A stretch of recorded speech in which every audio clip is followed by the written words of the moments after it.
यह कहानी 1985 की है, जब भारत के छोटे छोटे गांवों में रेलगाड़ियों का सफर एक बड़ा रोमांचक अनुभव हुआ करता था। एक छोटे से गांव पिपरिया में रहने वाला रामलाल अपने परिवार के साथ हर साल अपने रिश्तेदारों से मिलने शहर जाता था।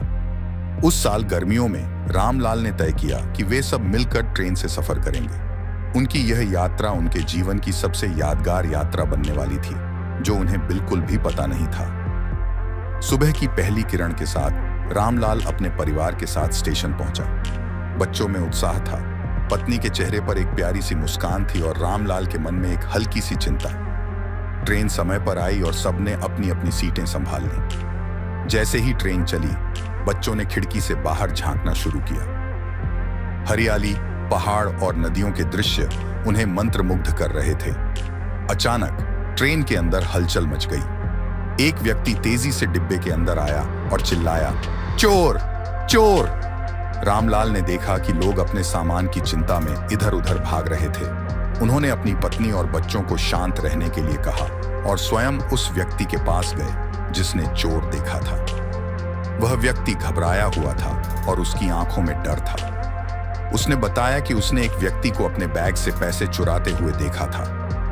रामलाल ने तत्काल निर्णय लिया कि वह चोर को पकड़ने में मदद करेगा। उन्होंने टीटीई को बुलाया और पूरी घटना बताई। टीटीई ने कहा, हम अगले स्टेशन पर पुलिस को सूचना देंगे। रामलाल को लगा कि तब तक बहुत देर हो जाएगी। उन्होंने कुछ अन्य यात्रियों के साथ मिलकर चोर को पकड़ने की योजना बनाई। उन्होंने ट्रेन के हर डिब्बे में जाकर सभी को सतर्क किया और चोर की पहचान बताई। सभी यात्री एकजुट हो गए और चोर को पकड़ने की कोशिश में लग गए। जैसे ही ट्रेन एक सुरंग में घुसी, रोशनी थोड़ी कम हो गई। यह चोर के लिए भागने का सही मौका था, लेकिन रामलाल और उसके साथियों ने उसे पकड़ने का निश्चय कर लिया था। सुरंग के अंदर ही उन्होंने चोर को घेर लिया। चोर ने बचने की बहुत कोशिश की, लेकिन लोगों की एकता के सामने वह हार गया। जब ट्रेन सुरंग से बाहर निकली, चोर को पकड़ लिया गया था। लोगों ने चैन की सांस ली और रामलाल की तारीफ करने लगे। ट्रेन अगले स्टेशन पर रुकी, जहां पुलिस पहले से ही इंतजार कर रही थी। चोर को पुलिस के हवाले कर दिया गया। रामलाल ने अपनी सीट पर लौटकर अपनी पत्नी और बच्चों को गले लगाया। बच्चों की आंखों में गर्व और खुशी थी।